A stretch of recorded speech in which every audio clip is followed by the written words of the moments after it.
Je ne sais pas, en tant que photoreporter, bon, on est là, on était témoin et on essaie d'avoir des images d'une situation qu'au début personne ne comprenait. C'est-à-dire, on était complètement bouleversés, on n'avait pas l'habitude de tout ça. Et on n'a jamais vu ça, c'est la première fois que ça se passait. Et il fallait, soit il fallait vers l'avant, soit il fallait abandonner complètement. Donc c'était un choix à faire. Le choix, c'était de continuer à exercer son métier, c'est-à-dire je faisais mon métier. Et le faire chez lui, c'est-à-dire chez soi, c'est-à-dire dans son pays, c'est encore beaucoup plus difficile. Quand on est témoin d'une situation de son pays, c'est beaucoup plus difficile qu'un pays c'est-à-dire qui n'est pas le nôtre.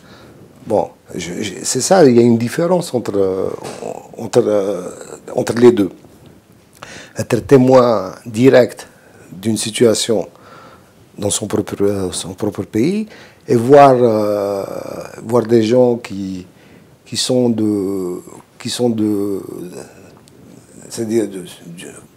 à peu près, on peut dire, c'est presque des Algériens. L'Algérie, c'est une grande famille, qui vous ont plus ou moins des proches, des trucs comme ça, qui se font assassiner, qui se font massacrer et tout, et vous arrivez sur des lieux et vous voulez faire un témoignage de cette situation. C'était pas facile.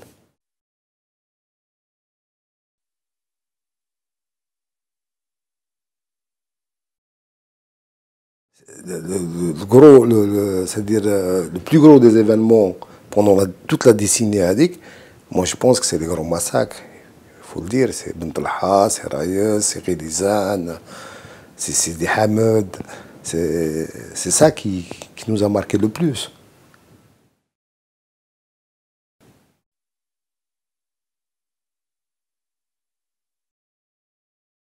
C'est des corps calcinés, des maisons brûlées.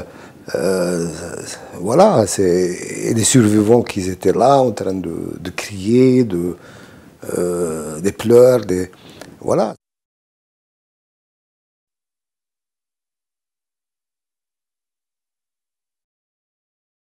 Oui, ça c'est clair, c'est dans le monde entier. J'étais aux Zaïre, ils m'ont confisqué le matériel, ils m'ont tabassé, ça se passe comme ça aux Zaïre.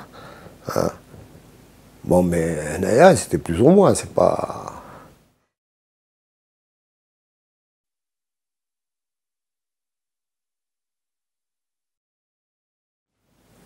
Sur le plan cadrage, c'est-à-dire, moi je privilège le plus ou moins le cadrage serré. Le cadrage serré, c'est-à-dire, on voit tout sur le visage de l'individu. C'est-à-dire, on voit les expressions, on voit les traits, on voit tout. Et c'est ça qui fait la photo. C'est pas en faisant... bon, si on veut montrer l'ampleur de la chose, on fait une ou deux photos d'un plan large, et après, là, on rentre dans le sérieux. Je dirais dans le sérieux, parce que le plan large, pour moi, c'est pas vraiment sérieux comme photo. Et quand on fait un plan large, c'est-à-dire pour ne pas se faire... pour ne pas se faire rattraper par d'autres, quand on a envie d'envoyer un plan large, on a la photo du plan large. Mais après, on passe à des choses beaucoup plus sérieuses. C'est le cadrage qui est plus serré, plus ou moins serré, plus ou moins... je sais pas, il faut chercher, voilà, il faut chercher. Ouais. Il faut avoir l'œil sur quelque chose qu'on peut serrer.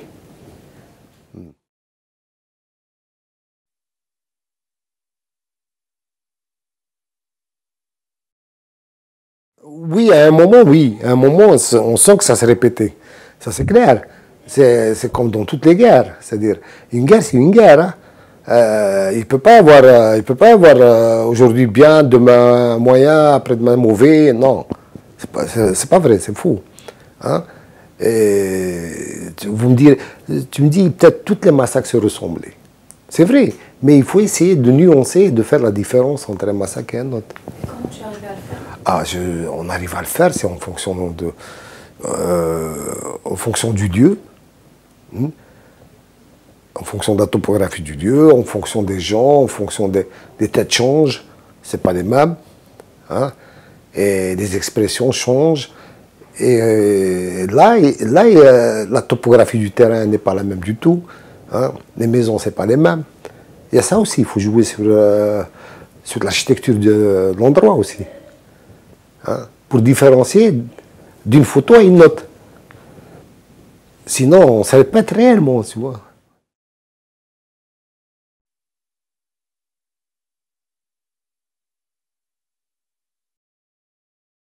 Ça existe, oui. C'est des moments euh, où on oublie qu'on est là pour faire son travail. Où on oublie qu'on est photographe. Hein.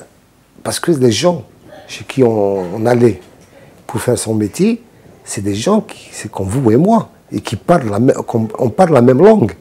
On a les mêmes coutumes. Hein. Et ça, c'est un moment où vous vous projetez dans la réalité, vous dites, tiens, ça peut être ma mère, ça peut être ma soeur, ça peut être mon frère. C'est clair. C'est ça c'est-à-dire, on redevient un citoyen normal. On redevient un citoyen normal. On oublie qu'on est photographe, on oublie qu'on est là pour témoigner, pour faire son métier et ramener des images. Ça m'est arrivé. Ça m'est arrivé plusieurs fois. Et renoncer à faire une photo, je ne pense pas l'avoir fait. Hein? Mais renoncer d'une manière psychologique, oui.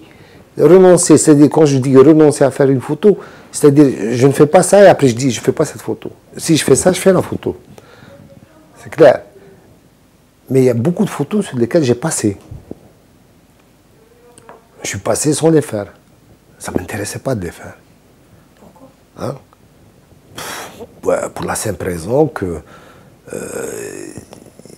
je sais pas, c'était trop fort. C'était trop fort. J'ai une image qui m'a marqué que je n'ai pas faite. C'est le berceau d'un bébé, avec le biberon dans le berceau, le bébé qui a été égorgé. Je n'ai pas faite cette image. Ça m'a choqué. C'est ça.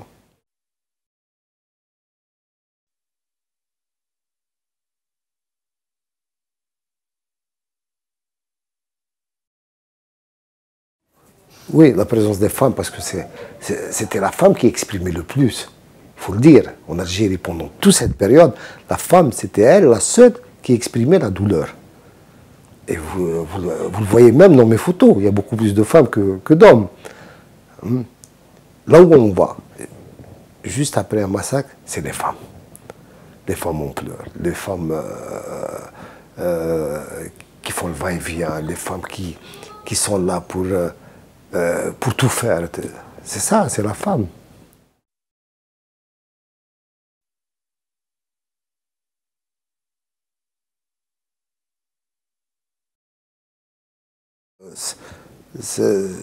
Ils rentrent dans le cadre d'une mémoire quand même. Hein. C'est pas des images. La dernière des images de n'importe qui pendant cette période, elle rentre dans l'histoire. Ça c'est clair. De n'importe quel photographe, même le type qui n'a jamais fait de photo, qui est passé par là, qui a fait une photo d'un attentat ou d'une voiture piégée, moi je dirais que cette photo mérite de rentrer dans l'histoire pour les générations à venir quand même. Il n'y a pas que les photos des photographes.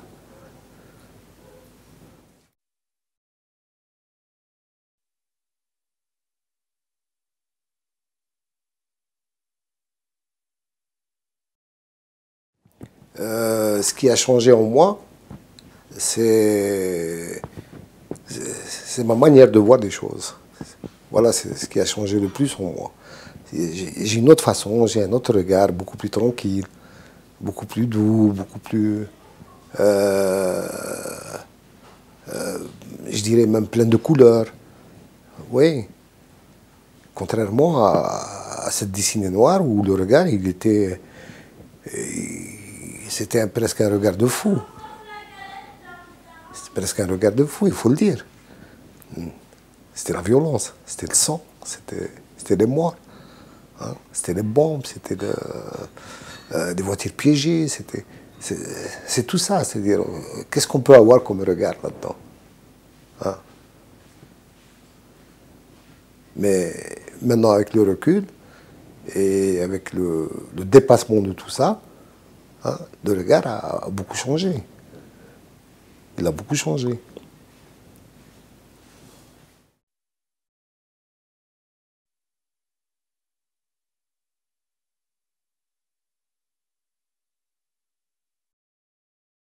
Quand même, ça reste quand même un humain. Je sais pas, avec toute la démence qu'il avait, avec toute la cruauté qu'il avait et tout, mais il reste quand même un humain, je ne sais pas. Voilà. Il était bourreau, il avait des victimes, et à un moment, il est devenu victime.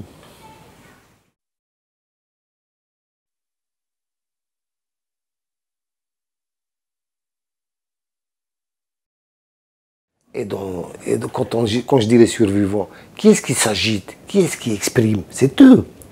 Hein? Qui est-ce qui pleure? C'est eux. Et c'est là où elle est la photo. C'est là où elle est la photo. Faire un cadavre par terre, ça rime à quoi? Hein? Ça veut dire quoi? Rien.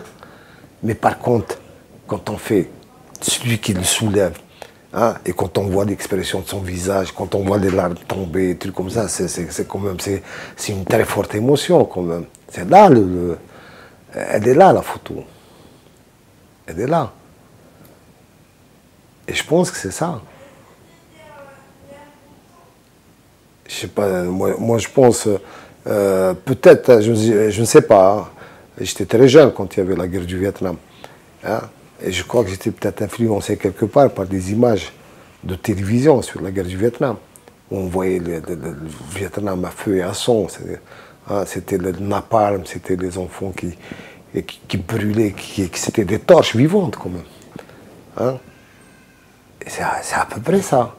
La seule différence, les survivants pendant cette décennie noire en Algérie, ce n'étaient pas des torches vivantes, mais quelque part, on sentait qu'il y avait quand même, ils brûlaient de douleur, ils brûlaient de